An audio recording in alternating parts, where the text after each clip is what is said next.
Hello दोस्तों, स्वागत है आप लोग का कोलकाता कपल फर्स्ट के एक नया वीडियो में। तो आज मैं इस वीडियो में हाल ही में रिलीज हुआ कल की 2898 मूवी एक्सप्लेन करूंगा। ये मूवी एक हिस्ट्री है इंडियन सिनेमा में। ऑलरेडी ये मूवी 400 करोड़ बॉक्स ऑफिस से कमा चुका है और मेरे ख्याल से 1000 करोड़ से ज्यादा कमाएगा। और इस मूवी का स्टोरी कंटेंट आप लोगों को बहुत अच्छा लगेगा। तो चलिए मूवी एक्सप्लेनेशन स्टार्ट करता हूँ। चलिए स्टार्ट। मूवी की शुरुआत में महाभारत का युद्ध का अंत दिखाने से शुरू हो रहा है। यहाँ पर बहुत तबाही मची हुई थी, जहाँ पर सैनिकों की लाशें मिट्टी खून से भरी हुई है। यहाँ पर कौरवों का एक योद्धा चल रहा था, जीवित था, जिसका नाम था अश्वत्थामा। और अश्वत्थामा इतने गुस्से में होता है कि वो अर्जुन के बेटे अभिमन्यु की बीवी उत्तरा के गर्भ में पल रहे बच्चे की तरफ एक ब्रह्मास्त्र चला देता है। हालांकि देखो ऐसा हुआ तो था, लेकिन जो रियल कहानी है वो इससे थोड़ी सी हटकर है। और यहाँ पर मैं समझ सकता हूँ कि उन्होंने ऐसा क्यों किया, इसके बारे में भी एंड में बात होगी। खैर अब कृष्ण भगवान भी अश्वत्थामा के इस एक्ट से बहुत ही गुस्से में थे। कृष्ण भगवान अश्वत्थामा के माथे की मणि को निकालते हुए उसको श्राप देते हैं कि वो मरेगा नहीं, सड़ेगा, उसके शरीर को कीड़े खाएंगे, उसके माथे से खून बहता रहेगा, उसका कोई भी घाव कभी नहीं भरेगा। अब उसको इंतजार करना होगा कली युग के अंत का, जब पाप बढ़ जाएगा और पुण्य बिल्कुल नहीं बचेगा, और तब जाकर वो अपने 10वें अवतार में जन्म लेंगे। जैसे उसने आज एक गर्भ को उजाड़ने की कोशिश करी है, वैसे ही भविष्य में उसको उस लेडी का गर्भ बचाना पड़ेगा जिसके अंदर उनका 10वां अवतार पलेगा, और तभी उसका ये श्राप खत्म होगा। और ये जो मणि होगी ये खुद पे खुद उसके पास पहुंचकर चमकेगी, उसे इशारा करेगी कि हाँ वक्त आ चुका है। खैर अब इसके बाद कहानी आती है 2898 एडी में, यानी कि महाभारत के समय से आज तक कुल मिलाकर 6000 वर्ष। महाभारत हुई थी 3102 बीसी में। ये कहानी है 2898 एडी की। टोटल होता है 6000 वर्ष। खैर अब हम एक ऐसी धरती को देख पाते हैं जहाँ पर सब कुछ तबाह हो चुका है, हर तरफ सूखा पड़ा हुआ है, कुछ भी नहीं बचा हुआ सिवाय दुनिया के सबसे पहले और आखिरी शहर काशी को छोड़कर। अब यहाँ पर राज चलता है तो बस सुप्रीम रूलर यास्किन का, या फिर ये कहें कि कली का। अब यहाँ पर एक मेगा स्ट्रक्चर बनाया गया है जिसको कॉम्प्लेक्स बोला जाता है, जो कि एक असल में उल्टा पिरामिड है। कॉम्प्लेक्स के बाहर के कमांडर का नाम है मानव, जो कि यास्किन का प्यादा है। और ये जो वक्त है ना, एक ऐसा वक्त है जहाँ पर इंसानियत खत्म है, पीने को पानी नहीं है, खाने को खाना नहीं है। लेकिन एक बात है कि टेक्नोलॉजी बहुत ही ज्यादा एडवांस है। मतलब फ्लाइंग कार्स, ग्रेविटी को मात देने वाले डिवाइसेस, रोबोट्स और बहुत कुछ है। मतलब अभी के वक्त में जो कुछ भी आप इम्पॉसिबल सोचते हो वो इस वक्त में बिल्कुल पॉसिबल है। इसी कॉम्प्लेक्स के अंदर ढेर सारे अमीर लोग रहते हैं, उनको सारी फैसिलिटीज मिलती हैं, और बाकी जो बेचारे गरीब लोग हैं उनको यहाँ वहाँ से इस जगह पर काम पर लगाया जाता है। यहाँ पर कुछ बाउंटी हंटर्स भी हैं जो कि कुछ पॉइंट्स इकट्ठा करते हैं, और अगर किसी के पास 1 मिलियन पॉइंट्स हो तो वो कॉम्प्लेक्स में एंटर कर सकते हैं। पॉइंट्स को आप न्यू एज का पैसा मान सकते हो। और यहाँ पर ऐसी टेक्नोलॉजी भी है, किसी भी इंसान के ऊपर आप स्कैन करोगे तो आपको उसका पूरा डेटा मिल जाएगा, जैसे कार का भी होता है। पैसे हैं, वो क्या क्या करता है, उसका क्या काम है, या फिर वो क्या कर सकता है, सब कुछ यहाँ पर पता चलता है। अब इस दुनिया के अंदर, इस वक्त के अंदर औरतों का, फीमेल्स का तो सबसे बुरा हाल है, स्पेशली जो वर्जिन है, क्योंकि ये जो यास्किन है वो एक तरह से कली डीमन है। वो खुद को भगवान मानता है, 200 साल से उसकी ज्यादा उम्र है, और वो हर एक फीमेल को अपने ही सीड से प्रेग्नेंट करता है। असल में उसको एक ऐसी लड़की चाहिए जो कि उसके सीड को 120 दिन से ज्यादा अपने गर्भ में रख सके, और फिर उसके गर्भ को एक्सट्रैक्ट करके वो एक सीरम बनवाता है ताकि वो खुद को सबसे शक्तिशाली बना सके। लेकिन कोई भी लड़की अभी तक ऐसी जिंदा नहीं है जो कि 100 दिन से ऊपर इसको संभाल सके, यानी कि सीड को 100 दिन से ऊपर संभाल पाए। अब होता यह है कि या तो ये लड़की ही खत्म हो जाती है या फिर बच्चा खत्म हो जाता है, या फिर ये कहें कि दोनों खत्म हो सकते हैं। कौन बचेगा? लाइक कि बकरी को पाला पोसा, खिलाया पिलाया और वक्त आने पर मार डाला। फीमेल्स की यहाँ पर यही हालत है। इसलिए बाउंटी हंटर्स पॉइंट के लिए छोटी लड़कियों को या फिर वर्जिन लड़कियों को अलग कर दिया करते थे, एज उसके अच्छे खासे पॉइंट्स उनको मिलते, और उन सभी का एक ही मकसद था कि उन्हें शायद कॉम्प्लेक्स के अंदर एंट्री मिल जाए। क्योंकि इस कॉम्प्लेक्स के अंदर ना आप ये समझो कि एक अलग ही दुनिया चल रही थी।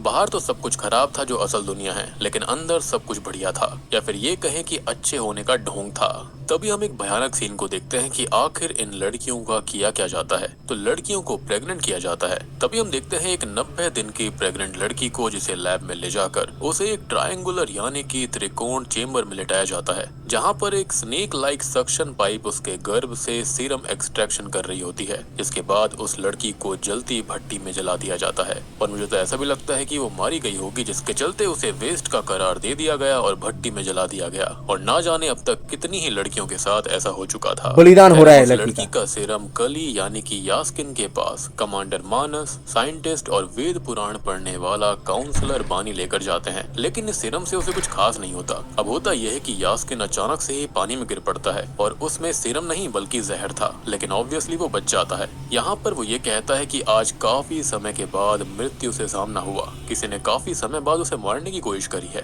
असल में ये सब कमांडर के साइंटिस्ट ने किया था, क्योंकि वो भी समझ गया था कि ये सब गलत है, लेकिन ऑब्वियसली यास्किन के हिसाब से ये नए कल का आरंभ था, तो साइंटिस्ट को अपनी जान से हाथ गंवाना पड़ता है। अब आप ये सोच रहे होंगे कि कितना पाप बढ़ गया है, तो क्या कहीं पर भी पुण्य नहीं बचा? तो नहीं, ऐसा नहीं है। असली भगवान में मानने वाले कुछ लोग आज भी जिंदा हैं, जिनको रेबल्स कहते हैं। ये लोग असल में शंभाला में रहते हैं, जो कि सबसे छुपा हुआ है। अदरवाइज यास्किन और कमांडर इस जगह को भी तबाह कर देते, यानी कि वो भी अभी तक इस जगह को ढूंढ नहीं पाए हैं। ये रेबल्स छुप कर सबकी हेल्प करते हैं। इन सब की एक मेन लीडर है जिसका नाम है मरियम, जो कि अश्वत्थामा, महाभारत, कल की अवतार सब पर विश्वास रखती हैं कि एक दिन माँ आएंगी जिसके जरिए कल की आएंगे।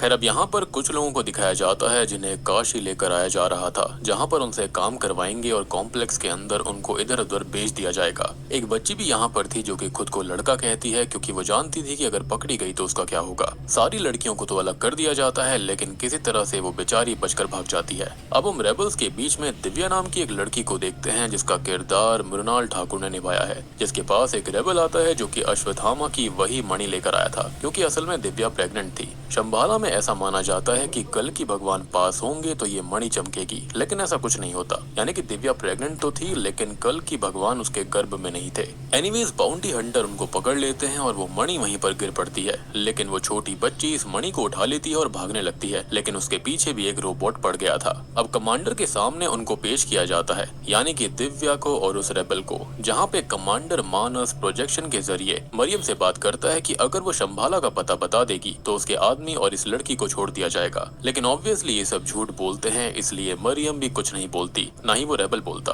और दिव्या को ये लोग वहीं मार डालते हैं। रेबल का भी खून हो जाता है और ऐसा लग रहा था जैसे धरती पे वाकई में अच्छाई खत्म हो गई है। अब तभी हमारी मुलाकात एक और बाउंटी हंटर से होती है, जिसका नाम है भैरवा, जिसका रोल प्रभास ने किया है। भैरवा की एक रोबोट कार AI बुज्जी होती है, जो कि एक लड़के को 5000 पॉइंट्स के बेसिस पर एनालाइज करती है, जो कि उसी ट्रक के अंदर आया था जहाँ पर एक छोटी बच्ची भी थी, यानी कि वो छोटी लड़की जो कि भाग गई। अब यहाँ पर हर एक बाउंटी हंटर की यही इच्छा है कि वो 1 मिलियन पॉइंट्स करके कॉम्प्लेक्स में चला जाए। सेम यहाँ पर भैरवा का भी सपना था। अब भैरवा यहाँ पर खूब लड़ाई करता है और उस लड़के को कैप्चर कर लेता है, क्योंकि वो एक बहुत ही अच्छा फाइटर होता है, क्योंकि ही वॉज वेरी स्पेशल। अब भैरवा की बात करें तो उसको बचपन से ही कैप्टन ने पाल पोस कर बड़ा किया था, लेकिन कैप्टन उसको ही बेचने वाला होता है, लेकिन उससे पहले ही भैरवा कैप्टन को बेच देता है, meaning he was very smart. लेकिन फिलहाल वो कर्जे में है, रेंट नहीं दे पाता, लोगों के पॉइंट्स नहीं लौटा पाता, और भैरवा का बस एक सपना है कि उसको भी कॉम्प्लेक्स के अंदर जाना है, वहाँ पर रहना है और कुछ नहीं। और उसको एक लड़की बहुत पसंद करती है जिसका नाम रॉक्सी है। रॉक्सी को अब 70 दिन का कॉम्प्लेक्स में काम करने का एक अपॉइंटमेंट मिलता है, और तब जाकर भैरवा उससे ये रिक्वेस्ट करता है कि एटलीस्ट वो उसको वहाँ पर लेकर चले, जिसके चलते वो उसके लिए एक टेम्परेरी वाला 1 घंटे का पास बनवाती है। लेकिन वहाँ पर जाते ही हम ये देख पाते हैं कि आर्टिफिशियल दुनिया वहाँ पर कैसे बनाई गई है। वहाँ पर समुद्र है, जंगल है, सब कुछ है। मतलब कि जिस जंगल को आज लग्जरी चीजें बिल्डिंग बनाने के चक्कर में काट रहे हैं, तो उसी ब्यूटीफुल सी और जंगल को ही फ्यूचर में लग्जरी बताकर पॉइंट्स ले रहे हैं। वाह क्या बात है। और यहाँ पर वो दोनों पहली बार फ्रूट्स को देखते हैं, घोड़े को देखते हैं, जो कि उन्होंने अभी तक देखे भी नहीं थे। इनफैक्ट यहाँ पर उन्हें संतरा खाना तक नहीं आता था। अब ये लोग वहाँ पर काफी एंजॉय करते हैं, लेकिन भैरवा की हरकतों की वजह से गार्ड उसको पकड़कर वहाँ से भगा देते हैं, जिसके चलते वो बार में जाके काफी दारू पीता है, क्योंकि उसका सपना बस कॉम्प्लेक्स में रहने का था। अब तभी हम उस बच्ची को देखते हैं जिसका पीछा वो रोबोट कर रहा था, जिसके चलते वो नीचे एक पुराने शिव मंदिर में जा गिर पड़ती है, जो कि अंडरग्राउंड था, जहाँ पर हमारी मुलाकात फाइनली एंशिएंट अश्वत्थामा से होती है, जो कि किसी तरह से इस बच्ची को बचा लेते हैं। बच्ची अश्वत्थामा को वो मणि दिखाती है जो कि चमक रही थी, क्योंकि कल की अवतार किसी के पेट में पल रहा था। जी हाँ, एक लेडी थी जिसने यास्किन के सीड को 5 महीने से ज्यादा अपने गर्भ में रख लिया था, जो कि कोई और नहीं बल्कि उनकी ही लैब की एक फीमेल एक्सपेरिमेंट SUM-80 थी, यानी कि सुमति, जिसका रोल दीपिका पादुकोण ने निभाया है। अब उसकी ही एक कलीग लिली उसको फंसवा देती है, जिसके चलते उसको भी सीरम बनवाने के लिए उसी ट्रायंगुलर चेंबर में डाल दिया जाता है, लेकिन वो सरवाइव कर जाती है। यानी कि वो पूरी मशीन खराब पड़ गई थी और खाली एक ही बूंद एक्सट्रैक्ट हो पाती है। अब इसके चलते होता यह है कि पूरी जगह की लाइट चली गई थी, मशीन अचानक खराब हो गई थी। इनको अब एक्सट्रैक्शन के दौरान महाभारत का एक बहुत ही खतरनाक हथियार मिलता है जो कि अर्जुन का धनुष गांडीव था, जो कि अचानक से ही एक्टिवेट हो जाता है। उसको कोई भी छू नहीं पा रहा था। काउंसलर बानी उसको हाथ लगाने की कोशिश करता है लेकिन उसको बहुत तेज झटका लगता है। वो कम से कम 20 फीट दूर जाकर गिरता है। लेकिन हम ये देखते हैं कि लिली ने ही यहाँ पर सुमिता को बचा लिया था। असल में वो रेबल ग्रुप की सीक्रेट स्पाई थी और 2 साल से यहाँ पर वो छुप कर सब कुछ देख रही थी। उसको एक सीक्रेट प्रोजेक्ट के बारे में पता लगाना था जो कि यास्किन कर रहा था, यानी कि वही प्रेग्नेंट लेडीज वाला। उसको लगा था कि सुमिता को बचाना जरूरी है और वो उसको एक सीक्रेट रास्ते पर जाने के लिए कहती है, क्योंकि टनल के दूसरी ओर उसके आदमी वहाँ पर वेट कर रहे होंगे। साथ ही साथ हम देखते हैं कि अश्वत्थामा अब मणि को एक्सेप्ट करता है क्योंकि उसका श्राप काइंड ऑफ खत्म हुआ। अब उसको कल की अवतार की या फिर उनकी माँ की रक्षा करनी है, यानी कि सुमिता की। अचानक से ही अश्वत्थामा के सारे जख्म भर जाते हैं और वो बिल्कुल ठीक हो गया था। अब सुमिता टनल से बाहर जाने लगती है लेकिन हर तरफ आग वाले सेंसर्स होते हैं जो कि उसको तुरंत ही पिघला देते। लेकिन हम भगवान श्री कृष्ण की शक्ति देखते हैं कि गार्ड जल जाते हैं लेकिन उसको कुछ नहीं होता। और हम ये भी देख पाते हैं कि भैरवा के साथ भी कुछ डिफरेंट होता है। उसके पास कृष्णा जी की एक भारी मूर्ति आकर गिरती है जिसको वो संभालता है, लेकिन ऐसा सिर्फ हम देखते हैं कि वो कृष्ण भगवान थे उसको इशारा देते हुए, और वो भी फील करता है कि कुछ तो डिफरेंट हुआ है।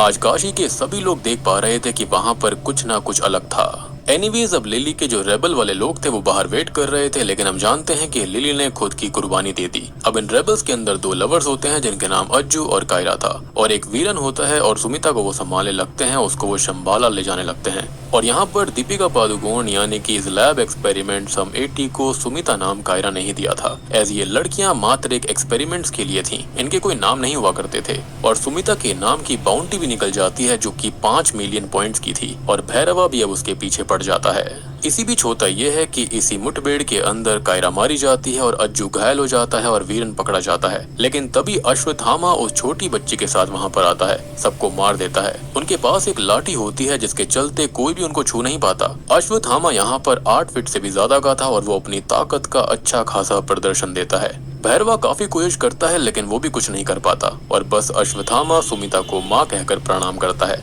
उसकी रक्षा का एक ही मकसद उसके पास था, जिसके चलते ये लोग शंबाला पहुंच जाते हैं। वहाँ पर अचानक बारिश हो जाती है जिसके चलते मरियम और बाकी सबको यकीन हो जाता है कि हाँ यही माँ है, कल की इन्हीं के कोख से जन्म लेंगे। अंदर एक वृक्ष भी था जो कि मेरे ख्याल से अश्वत्था वृक्ष होगा, जिसके नीचे कल की भगवान का जन्म होना था। और यहाँ पर इतने सालों बाद 2 पत्ते भी उगते हैं, सिग्निफाइंग कि भगवान आ चुके हैं। और ये पेड़ जो है ना वो अंडरग्राउंड उगता है, ना कि ऊपर की साइड पर। और यहाँ जैसे कृष्ण अवतार के समय पर बारिश हुई थी, सेम यहाँ पर वैसा ही माहौल बनता है। अल्टीमेटली सब खुश थे, लेकिन दिक्कत ये होती है कि भैरवा कमांडर से ये डील करता है कि सिर्फ वही अश्वत्थामा को हराकर सुमिता को वापस ला सकता है, और कमांडर इसके लिए मान जाता है। और भैरवा अपनी कार बुज्जी को ठीक करता है, मॉडिफाई करता है, जिसको अश्वत्थामा ने बिल्कुल खत्म कर दिया था। आप यहाँ पर ये भी सोच रहे होंगे कि भैरवा आखिर शंबाला कैसे जाएगा, क्योंकि शंबाला ऐसे ही खुद से कोई नहीं जा सकता। शंबाला चाहेगा तभी वहाँ पर कोई एंटर कर सकता था। असल में भैरवा के पास एक रेबल होता है जो कि शंबाला का पता जानता है, और ये वही लड़का है जो कि काशी वाले ट्रक में आया था और भैरवा ने 5000 पॉइंट्स के लिए बचा के रखा था। वो भैरवा का बहुत ही बड़ा फैन होता है और वो उस पर यकीन करके उसको वहाँ पर ले जाता है। लेकिन भैरवा सिर्फ खुद का सोच रहा था और उसको कल की और इन सब पर बिल्कुल विश्वास नहीं है। मीनवाइल अश्वत्थामा सुमिता को समझाता है कि अगर यहाँ पे सब लोग खत्म भी हो जाएं, तो उनका खात्मा अच्छे के लिए हुआ है। अभी मेन बस वो है और कल की हैं। भगवान का जन्म खास नक्षत्रों में होना है जो कि करीब है, और इसलिए वो हमेशा उसकी रक्षा करेगा। अश्वत्थामा अपनी छड़ी यानी कि लाठी का राज भी बताता है कि ये लाठी नहीं है, बल्कि उसके प्रिय मित्र, उससे भी ताकतवर, इनफैक्ट सबसे ताकतवर योद्धा कर्ण का धनुष है, और इस धनुष का नाम विजय है, यानी कि विक्ट्री। और ये धनुष कर्ण को किसी और ने नहीं बल्कि स्वयं परशुराम जी ने दिया था।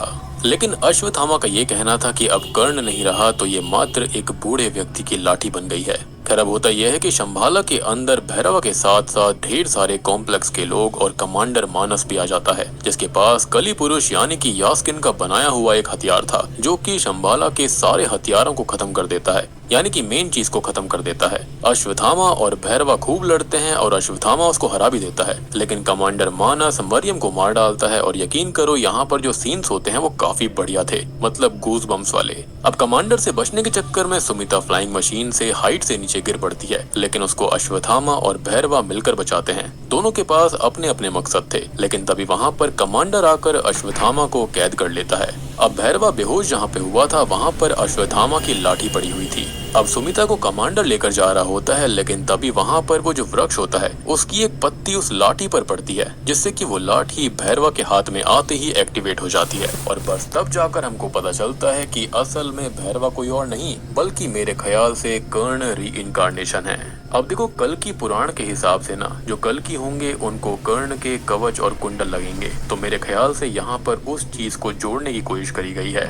मतलब कि शायद यहाँ पर ये दिखाया गया है कि चलो यहाँ पर कर्ण के कवच और कुंडल नहीं लेकिन खुद कर्ण आ चुके हैं। जैसे उन्होंने अश्वत्थामा को महाभारत में अर्जुन के बाणों से बचाया था, आज भी वो ऐसा ही करता है और यास्किन के एनर्जी बीम को अपने विजय धनुष से काटते हुए कमांडर को मार डालता है। लेकिन धनुष हाथ में न होने की वजह से उसको फिर से यही लगता है कि वो भैरवा है, यानी कि कुछ टाइम के लिए उसको याद आता है कि वो था कौन। लेकिन जैसे ही उसके हाथ से विजय धनुष छूट जाता है उसको फिर से याद आता है कि वो तो भैरवा है। और आपको अब यहाँ पर एक बात और क्लियर हुई होगी कि अश्वत्थामा से अब तक जो कोई भी लड़ रहा था वो मारा गया था, लेकिन खाली यहाँ पर भैरवा था जो कि बच गया था, जिसका रीजन ये है कि वो खुद कर्ण री-इनकार्नेशन है। आई मीन सीन्स को देखकर तो ऐसा ही लगता है। अब इन सब के चलते वो बुज्जी के साथ फिर से सुमिता को लेकर जाने लगता है, यानी कि यास्किन के पास में। अश्वत्थामा उसको रोकने की कोशिश करता है, लेकिन टेक्नोलॉजी काफी एडवांस थी और वो उसको चकमा देकर वहाँ से निकल जाता है। शंबाला का बुरा हाल हो चुका था, हर तरफ त्राहिमाम मचा हुआ था। ऐसा लग रहा था कि वहाँ पर मिनी महाभारत हुई हो। अश्वत्थामा को समझ आ जाता है कि भैरवा उसका मित्र कर्ण रूप में है, लेकिन उसको चीजें ठीक से याद नहीं है। और अब अश्वत्थामा की जिम्मेदारी है कि वो कर्ण को याद दिलाए कि वो है कौन, यानी कि भैरवा को, ताकि यास्किन को हराने में, कली को हराने में और कल्कि के जन्म में वो उनकी हेल्प करेंगे। और ऐसा माना भी गया है कि यहाँ पर 7 चिरंजीवी लगेंगे कली को हराने के लिए। एंड माइट भी अगले पार्ट के अंदर हम देख सकते हैं कि हनुमान जी भी वहाँ पर आ सकते हैं और भी बहुत सारी चीजें निकल कर आएंगी। और अगर आप जानते हैं कि 7 चिरंजीवी कौन कौन है तो आप कमेंट सेक्शन के अंदर लिख देना। 2 को तो हम देख चुके हैं, बाकी 5 के नाम आप बता दीजिए। मीनवाइल हम नोटिस करते हैं एक पोस्ट क्रेडिट सीन को, या फिर ये कहें कि मिड क्रेडिट सीन को। यास्किन यानी कि कली पुरुष को वो सुमिता वाले सीरम की एक बूंद मिल जाती है, जिसको वो इंजेक्ट करते ही काफी हद तक सही हो जाता है। उसको ऐसा नशा या फिर ये कहें कि ऐसी शक्ति आज तक नहीं मिली थी। तब जाकर उसका शरीर बिल्कुल स्वस्थ हो जाता है और वो ये कहता है कि सुमिता को लेने और कल्कि के जन्म को रोकने अब वो खुद जाएगा। इनफैक्ट यहाँ पर यास्किन यानी कि कली उस गांडीव तक को भी उठा लेता है। उसके पीछे हम 6 हाथों को देख पाते हैं, यानी कि यहाँ पर वो एक फॉल्स गॉड की तरह खुद को दिखा रहा था। और ऐसा डिस्क्रिप्शन हमें वेदों के अंदर भी मिलता है कि जो कली होगा उसके कई सारे हाथ होंगे, वो दिखाएगा कि मैं कितना महान हूँ। बेसिकली यहाँ पर वो कृष्ण भगवान को मॉक करने की कोशिश कर रहा था। और अब आप ये भी सोच रहे होंगे कि जब मशीन्स इस गांडीव को नहीं उठा पाई, इंसान नहीं उठा पाए, तो यहाँ पर यास्किन ने ऐसा कैसे कर लिया। तो उसके अंदर कल की अवतार की एक बूंद चली गई थी, यानी कि उनकी एनर्जी चली गई थी, जिसके चलते शायद से वो उसको उठा पाया। हम ये भी नोटिस करते हैं कि उसके शरीर से जुड़े हुए जो लाइफ वाले तार होते हैं वो भी अलग हो जाते हैं। और उसके इर्द गिर्द हम 6 मैजिकल ऑर्ब्स को भी देख पाते हैं, या फिर ये कहें कि 6 उड़ते हुए गोले, जो कि मेरे ख्याल से काम, क्रोध, मद, लोभ, मोह और अहंकार को दर्शाते हैं। इनफैक्ट मैंने कहीं पर यह भी पढ़ा था कि जो कली है ना, उसको यहाँ पर खाली इन कुछ चीजों के अंदर ही जगह दी गई थी, जैसे कि सोना, प्रोस्टिट्यूशन और ये सब। तो माइट भी ये सब उनको भी दर्शा रहे होंगे। और अगर आप इस मूवी के अंदर देखोगे तो यहाँ पर यही सब चीजें हो रही थी। प्रोस्टिट्यूशन भी हो रहा था, वहाँ पर बहुत ज्यादा दिक्कत हो रही थी, स्लॉटर हो रहा था, और उन्हीं के अंदर ये कली बसता है। अब देखो यहाँ पर हमें कली का एक फिजिकल मैनिफेस्टेशन दिखाया गया है, लेकिन कली जो है ना वो इन सब गलत कामों के अंदर बसता है, जैसे कि स्लॉटर, अल्कोहल, गोल्ड, प्रोस्टिट्यूशन और ये सब जो चीजें आती है ना, इनके अंदर कली डीमन का जिक्र करा गया है कि इन्हीं सब के चलते इंसान का दिमाग खराब होता है। और हमें दिखाया भी जाता है कि कली का इन सब पर कंट्रोल है, और यहाँ पर ये जो कॉम्प्लेक्स है और ये सारी चीजें हैं, ये सब यही दर्शाता है कि कली कैसे खुद को यहाँ पर सबके ऊपर मैनिफेस्ट कर रहा था, और इन्हीं सब से उसे शक्ति मिलती है। और तभी हमारी धरती का ये हाल इस मूवी के अंदर था। और तो मूवी यहाँ खत्म होता है। तो उम्मीद करता हूँ कि ये एक्सप्लेनेशन आप लोगों को अच्छे लगे होंगे। तो ये एक्सप्लेनेशन अगर आपको अच्छे लगे हो तो ज़रूर इसको लाइक करना, कमेंट करना, शेयर करना। अगर first time Kolkata couple vlogs की चैनल पे आया है तो ज़रूर इस चैनल को सब्सक्राइब करना। और भी बहुत सारे इंटरेस्टिंग धुआंधार एंटरटेनिंग वीडियो आने वाला है कोलकाता कपल व्लॉग्स में, तो हम लोग साथ जुड़े रहिए और हमारा चैनल सब्सक्राइब करिए फॉर लेटेस्ट अपडेट। चलिए मिलते हैं अगले वीडियो में बहुत ही जल्दी। बाय।